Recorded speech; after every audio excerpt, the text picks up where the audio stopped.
Chamado à adoração. Ó Senhor Deus, Tu me examinas e me conheces. Sabes tudo o que eu faço e de longe conheces todos os meus pensamentos. Tu me vês quando estou trabalhando e quando estou descansando. Tu sabes tudo o que eu faço. Antes mesmo que eu fale, tu já sabes o que vou dizer. Estás em volta de mim por todos os lados e me proteges com o teu poder. Eu não consigo entender como tu me conheces tão bem. O teu conhecimento é profundo demais para mim. Aonde posso ir a fim de escapar do teu espírito? Para onde posso fugir da tua presença? Se eu subir ao céu, tu lá estás. Se descer ao mundo dos mortos, lá estás também. Se eu voar para o Oriente, ou for viver nos lugares mais distantes do Ocidente, ainda ali a tua mão me guia, ainda ali tu me ajudas. Eu poderia pedir que a escuridão me escondesse e que em volta de mim a luz virasse noite. Mas isso não adiantaria nada, porque para ti a escuridão não é escura, e a noite é tão clara como o dia. Tu não fazes diferença entre a luz e a escuridão. Ó Deus, examina-me e conhece o meu coração. Prova-me e conhece os meus pensamentos. Vê se há em mim algum pecado e guia-me pelo caminho eterno.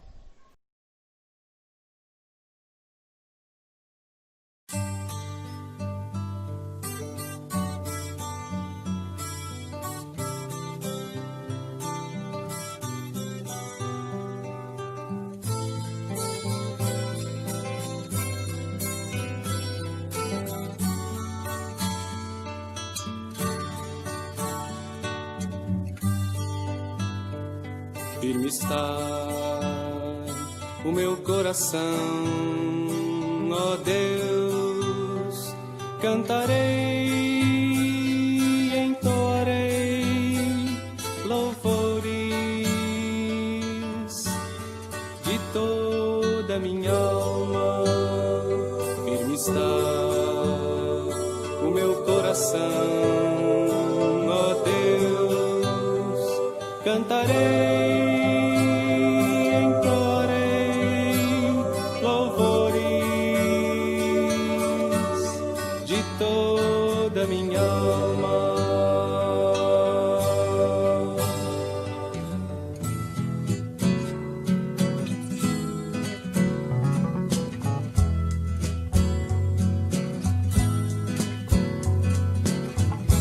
Despertai, saltério, despertai, saltério, despertai, ó harpa, despertai, ó harpa, despertai, saltério, despertai, saltério, despertai, ó harpa, despertai.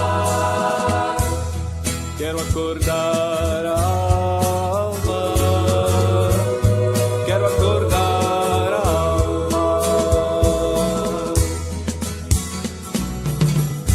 Despertai, saltério, despertai, saltério, despertai, ó harpa, despertai, saltério, despertai, ó harpa. Quero acordar a alma, quero acordar a alma. Quero acordar a alma, quero acordar a alma.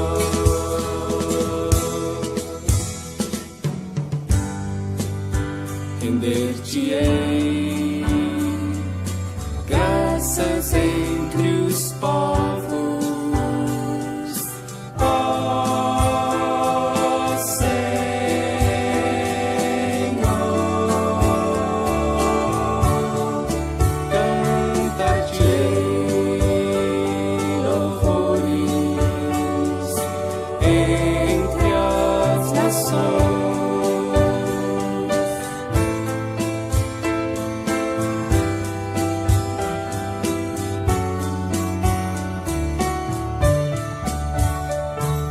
que acima dos céus se eleva a tua misericórdia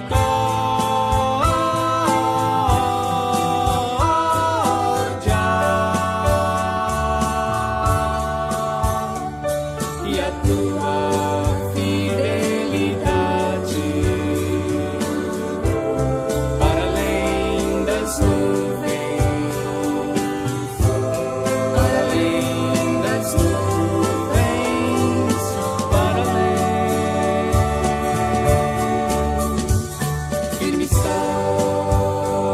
Firme está o meu coração, ó Deus.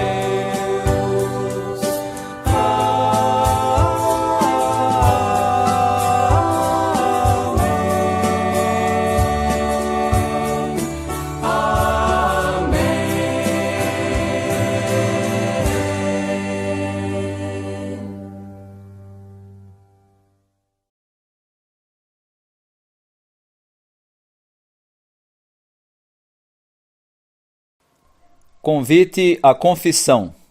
Senhor, frequentemente temos pecado e com isso temos nos afastado de teus ensinamentos. Perdoa-nos, misericordioso Pai. Não temos sido verdadeiramente gratos a Ti por todos os teus benefícios para conosco. Perdoa-nos, misericordioso Pai. Temos, muitas vezes, quebrado a comunhão que existe e precisa existir entre os irmãos, teus filhos. Perdoa-nos, misericordioso Pai.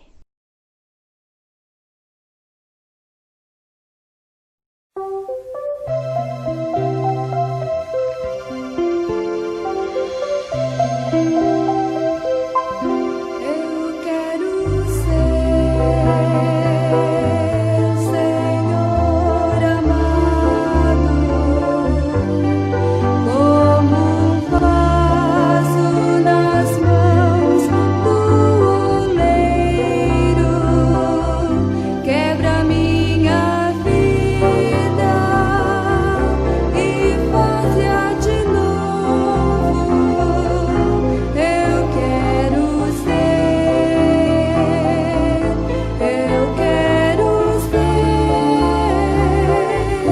um vaso novo.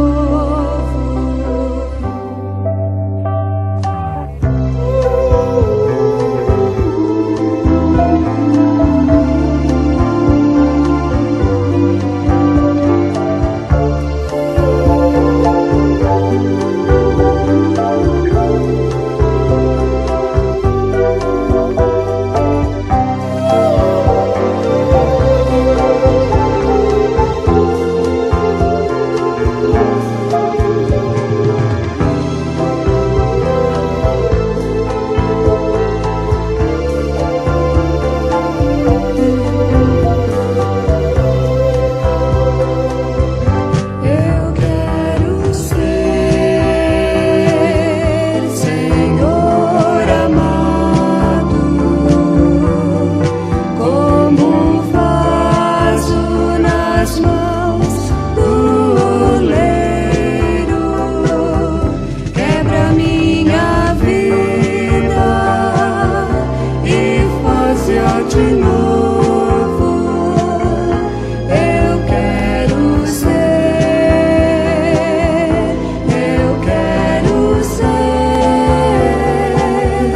um vaso novo.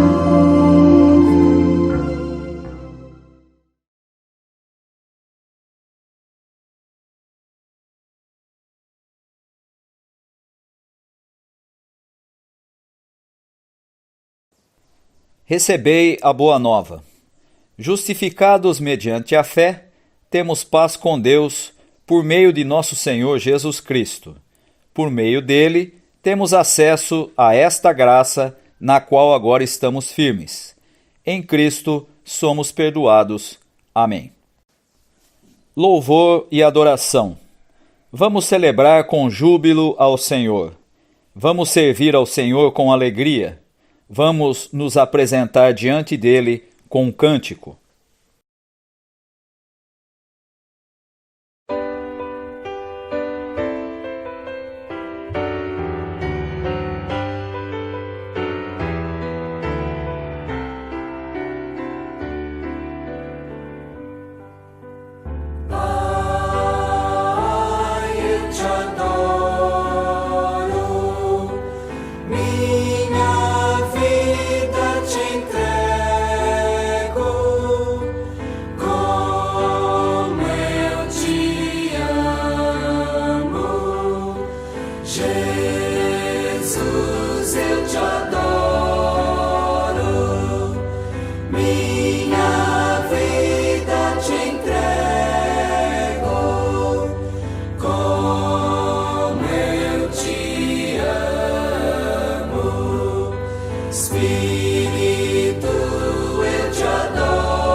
Bendize, ó minha alma, bendize, ó minha alma, bendize, ó minha alma, ao Senhor.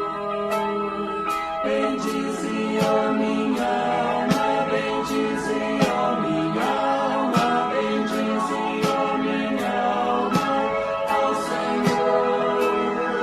Bendize, ó minha alma, bendize, ó minha alma, bendize, ó minha alma, ao Senhor. Bendize, ó minha alma, bendize, ó minha alma, bendize, ó minha alma, ao Senhor. Bendize, ó minha alma, bendize, ó minha alma, bendize, ó minha alma, ao Senhor. Bendize, ó minha alma,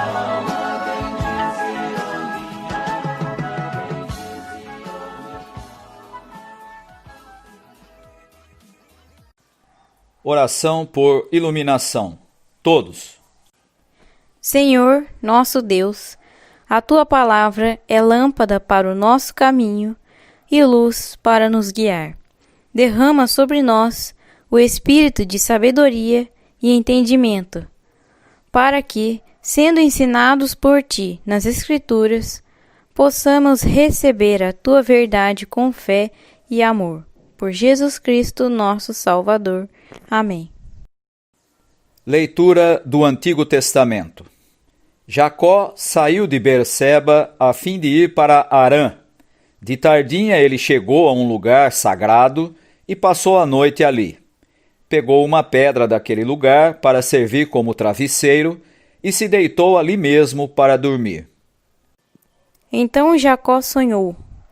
Ele viu uma escada que ia da terra até o céu, e os anjos de Deus subiam e desciam por ela. O Senhor Deus estava ao lado dele e disse: Eu sou o Senhor, o Deus do seu avô Abraão e o Deus de Isaque, o seu pai. Darei a você e aos seus descendentes esta terra onde você está deitado. Os seus descendentes serão tantos como o pó da terra. Eles se espalharão de norte a sul e de leste a oeste, e por meio de você e dos seus descendentes, eu abençoarei todos os povos do mundo. Eu estarei com você e o protegerei em todos os lugares aonde você for, e farei com que você volte para esta terra. Eu não o abandonarei até que cumpra tudo o que lhe prometi. Quando Jacó acordou, disse assim: De fato, o Senhor Deus está neste lugar, e eu não sabia disso.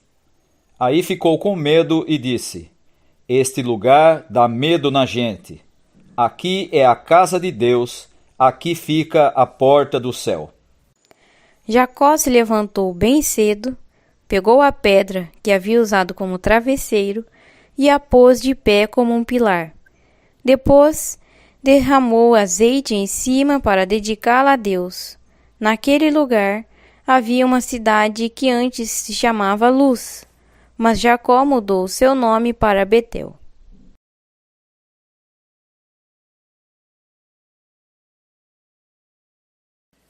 Leitura do Novo Testamento.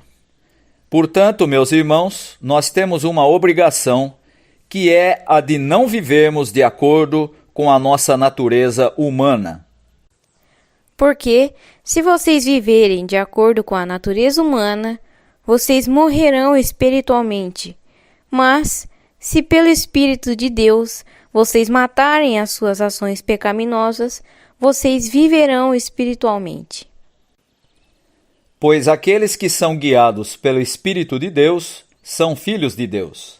Porque o Espírito que vocês receberam de Deus não torna vocês escravos e não faz com que tenham medo. Pelo contrário, o Espírito torna vocês filhos de Deus, e pelo poder do Espírito dizemos com fervor a Deus: Pai, meu Pai. O Espírito de Deus se une com o nosso espírito para afirmar que somos filhos de Deus. Nós somos seus filhos e, por isso, recebemos as bênçãos que Ele guarda para o seu povo. E também receberemos com Cristo aquilo que Deus tem guardado para Ele. Porque, se tomamos parte nos sofrimentos de Cristo, também tomaremos parte na sua glória. Eu penso que o que sofremos durante a nossa vida não pode ser comparado, de modo nenhum, com a glória que nos será revelada no futuro. O universo todo espera com muita impaciência o momento em que Deus vai revelar o que os seus filhos realmente são, pois o universo se tornou inútil, não pela sua própria vontade, mas porque Deus quis que fosse assim. Porém, existe esta esperança. Um dia o próprio universo ficará livre do poder destruidor que o mantém escravo e tomará parte na gloriosa liberdade dos filhos de Deus. Pois sabemos que até agora o universo todo geme e sofre como uma mulher que está em trabalho de parto. E não somente o universo, mas nós, que temos o Espírito Santo como o primeiro presente que recebemos de Deus, nós também gememos dentro de nós mesmos, enquanto esperamos que Deus faça com que sejamos seus filhos e nos liberte completamente. Pois foi por meio da esperança que fomos salvos. Mas se já estamos vendo aquilo que esperamos, então isso não é mais esperança. Pois quem é que fica esperando por alguma coisa que está vendo? Porém, se estamos esperando alguma coisa que ainda não podemos ver, então esperamos com paciência.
Quero convidar os irmãos para a leitura do texto que servirá de base para a nossa reflexão de hoje. O texto será o de Mateus, capítulo 13, versículos 24 a 30 e também 36 a 43. O texto diz assim: Jesus contou outra parábola. Ele disse ao povo: o reino do céu é como um homem que semeou sementes boas nas suas terras. Certa noite, quando todos estavam dormindo, veio um inimigo, semeou no meio do trigo uma erva ruim, chamada joio, e depois foi embora. Quando as plantas cresceram e se formaram as espigas, o joio apareceu. Aí os empregados do dono das terras chegaram e disseram: patrão, o senhor semeou sementes boas nas suas terras. De onde será que veio esse joio? Foi algum inimigo que fez isso, respondeu ele. E eles perguntaram: o senhor quer que a gente arranque o joio? Não, respondeu ele, porque quando vocês forem tirar o joio, poderão arrancar também o trigo. Deixem o trigo e o joio crescerem juntos até o tempo da colheita.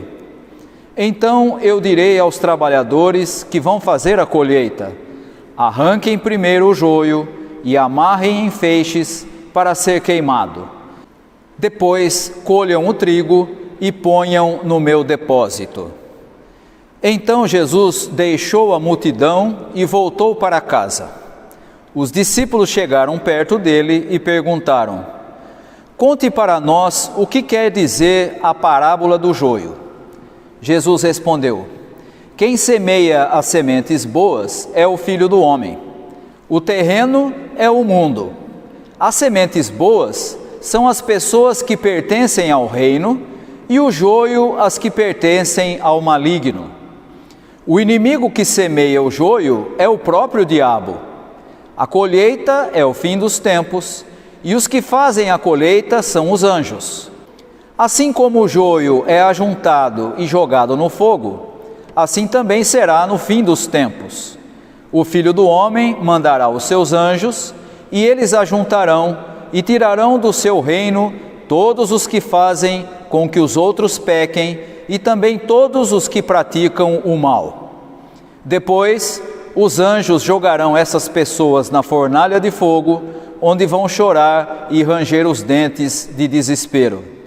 Então o povo de Deus brilhará como o sol no reino do seu Pai. Se vocês têm ouvidos para ouvir, então ouçam. O tema do capítulo 13 de Mateus, onde está esse trecho que nós acabamos de ler, é o reino de Deus.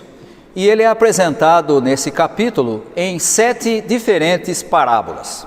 A parábola do semeador, a do joio, que é o texto que lemos, da mostarda, do fermento, do tesouro escondido, da pérola e da rede. E portanto o capítulo 13 de Mateus tem como o seu tema principal parábolas que explicam características do reino de Deus. A parábola que nós lemos, que é a parábola do joio e do trigo, é uma parábola exclusiva do Evangelho de Mateus e, portanto, não aparece nos outros evangelhos. E ela mostra que o reino dos céus acontece numa realidade pluralista e se refere a 2 momentos distintos. E vou explicar o que eu quero dizer com isso. A realidade é pluralista porque nós temos nessa parábola a presença de pessoas distintas. Daquilo que é apresentado na parábola como sendo o trigo e, por outro lado, o joio que aparece junto com a plantação do trigo, mas que não é a mesma coisa. E, portanto, nós temos a pluralidade na medida em que, na mesma proporção, ou pelo menos na participação no reino de Deus, você encontra tanto aqueles que de fato são trigo, como os que são joio, e portanto não trigo. E também se refere a uma questão do chamado já e ainda não. Essa ideia do já e ainda não é presente na teologia que nós aprendemos na tradição reformada e que apresenta o momento presente como já recebendo o reino de Deus, e por outro lado, com o momento futuro, já que o reino de Deus ainda não está na sua totalidade instaurado sobre todas as coisas, e portanto já e ainda não. Já porque já está presente, e nós encontramos essa parábola falando do reino dessa maneira, o reino já está presente no trigo, mas também ainda não, porque nós temos a perspectiva da colheita, que acontecerá no final dos tempos, no chamado ainda não. Veja que o texto nos informa que o joio foi plantado por um inimigo. E é interessante porque a expressão usada lá no versículo 28, que faz menção a isso, diz que é um homem inimigo. Na realidade, o que se encontra ali é a palavra homem inimigo. E, portanto, é uma ação humana de inspiração diabólica. Nós sabemos que a inspiração é diabólica, porque depois na segunda parte, quando Jesus vai explicar a parábola do trigo e do joio, ele diz que o inimigo é o próprio diabo. E, portanto, aqui nós temos a ação humana inspirada pelo diabo. No caso específico da época de Jesus, a referência aqui é ao Império Romano, que era perverso e que era o reverso, o oposto do reino de Deus anunciado por Jesus, e portanto há uma crítica embutida nessa expressão de Jesus às elites políticas e religiosas de Israel e aos seus agentes, que estavam, segundo a explicação de Jesus, a serviço do diabo, o inimigo que procurava sabotar o reino de Deus proclamado por Jesus. E você pode pensar assim: mas Jesus nunca lutou contra o Império Romano como sendo o inimigo do reino de Deus. Ele nunca veio com o objetivo de derrubar o Império Romano. É verdade, nós vamos encontrar essa ideia quando Jesus fala a respeito do tributo que deve ser pago a César, e ele diz que o que deve ser dado a César deve ser dado a César, e o que deve ser dado a Deus deve ser dado a Deus.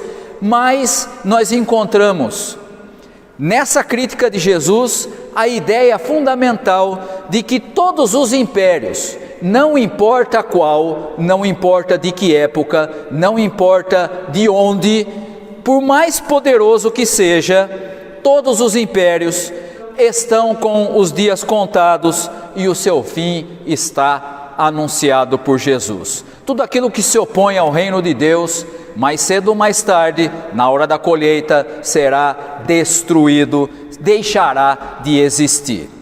E portanto, nessa parábola do joio e do trigo, nós encontramos a ideia de que no reino de Deus há bons e maus, há trigo e há joio. E mais, o texto diz que ambos crescem juntos. Mas será que seria possível você imaginar que o reino de Deus permite a presença de bons e de maus? Permite a presença daqueles que são trigo, mas também do joio? E aqui nós encontramos um elemento muito interessante, porque essa parábola do joio e do trigo aborda duas atitudes contrárias ao Evangelho de Cristo e que nós podemos detectar sem grande dificuldade nos nossos dias, como acontecia na época de Jesus.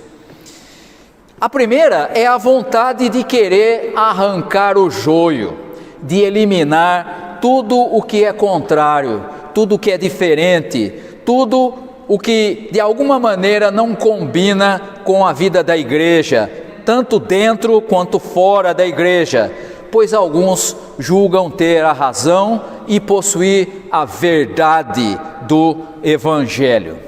Precisamos ter muito cuidado com essa atitude, porque ela traz embutida nela uma ideia que nós encontramos e que é desenvolvida por Rubem Alves no seu livro protestantismo e repressão, que ele chama de protestantismo da reta doutrina. Aquela ideia de que nós sabemos a verdade, de que a nossa compreensão a respeito de Deus é a única válida, nós temos a melhor doutrina de todas, e quem não combina ou quem está fora dessa compreensão que nós defendemos, necessariamente é joio, e necessariamente não pertence a Deus. Precisamos ter muito cuidado com essa ideia e, pelo contrário, aprendemos com essa parábola de Jesus, que nos mostra a necessidade de cultivar a tolerância. Nós não podemos querer nos livrar do joio. Primeiro, porque não sabemos quem é joio e quem é trigo. Só sabemos quem nós somos, e ainda assim há momentos em que parecemos trigo e há momentos que parecemos joio. E, portanto, nós precisamos cultivar essa atitude incentivada por Jesus da tolerância. No reino de Deus, joio e trigo crescem juntos. E há uma segunda atitude contrária ao Evangelho de Jesus Cristo, que aparece também nessa parábola. E a segunda atitude é a do desânimo. Já que não é possível arrancar o joio, já que não é possível eliminar os erros e eliminar as injustiças deste mundo, também é inútil semear o trigo, é inútil fazer o bem. Então é melhor deixar tudo como está, se acomodar e deixar de espalhar a semente da boa nova do Evangelho de amor, de perdão e de justiça. Essa é a segunda atitude contrária e que é tão perigosa quanto a primeira. A primeira nos torna intolerantes e a segunda nos torna indolentes, nos torna preguiçosos na caminhada cristã. Precisamos entender que a comunidade cristã tem essa tendência de julgar prontamente as pessoas. As comunidades cristãs têm essa tendência de não ter muita tolerância com aqueles que de alguma forma não combinam com a sua vida, com as suas ideias. E esse texto nos lembra que nós não somos como Deus, somos seus filhos e filhas, mas somos pessoas fracas e falhas na fé. E portanto, também nós tropeçamos, também nós caímos, também nós nos machucamos, também nós machucamos aos outros. E portanto nós precisamos ter cuidado para não embarcar nem na primeira atitude contrária, que exclui os outros, e nem na segunda atitude contrária, que faz com que a gente se torne indiferente diante da realidade que muitas vezes é contrária aos valores do reino de Deus. Aprendemos com esse texto algo fundamental: deixe que o trigo e o joio cresçam juntos. Quem deve julgar é Deus, na hora da colheita. Não somos nós que devemos julgar, não somos nós que vamos fazer a colheita. O mal não subsistirá para sempre. Há um limite para o mal e para a maldade. E por isso, nós agora entendemos aquela expressão que eu falei lá no início, referindo ao Império Romano. Os impérios, ainda que seja o romano, ainda que seja qualquer outro, ainda que seja o da nossa época, que está centrado no acúmulo, no valor que as pessoas adquirem, na medida em que elas acumulam bens. Todos esses impérios, qualquer que sejam, por mais poderosos que sejam, estão com os dias contados. O seu fim está anunciado por Jesus, porque a colheita vem. A nós cabe entendermos que devemos deixar o trigo e o joio crescerem juntos. A colheita é de Deus. Nós somos apenas os seus filhos. Nós somos aqueles que foram alcançados por sua mensagem e pertencemos a Ele. Podemos ser trigo, podemos ser relevantes na vida das pessoas no mundo em que vivemos, mas não se iluda, o julgamento será de Deus, é Ele quem tornará o já verdadeiramente completo no ainda não, na hora da colheita.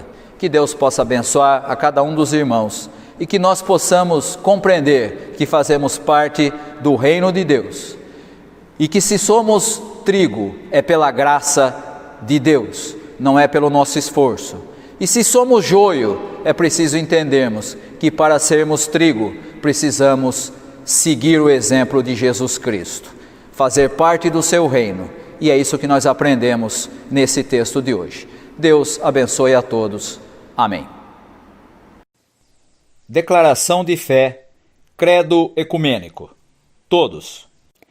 Cremos no Espírito da unidade, na religião da solidariedade, na ressurreição dos corpos oprimidos, na comunhão universal de todos os povos, no eterno reino de paz e justiça, na vida eterna. Amém.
Recebei a bênção. Que Deus te abençoe e te guarde. Que Deus sobre ti levante o seu rosto e te dê a paz. Que a graça do nosso Senhor e Salvador Jesus Cristo, que o amor de Deus, o nosso Pai, que o ensino e as consolações do Espírito Santo estejam com todos vós, hoje e para todo sempre. Amém.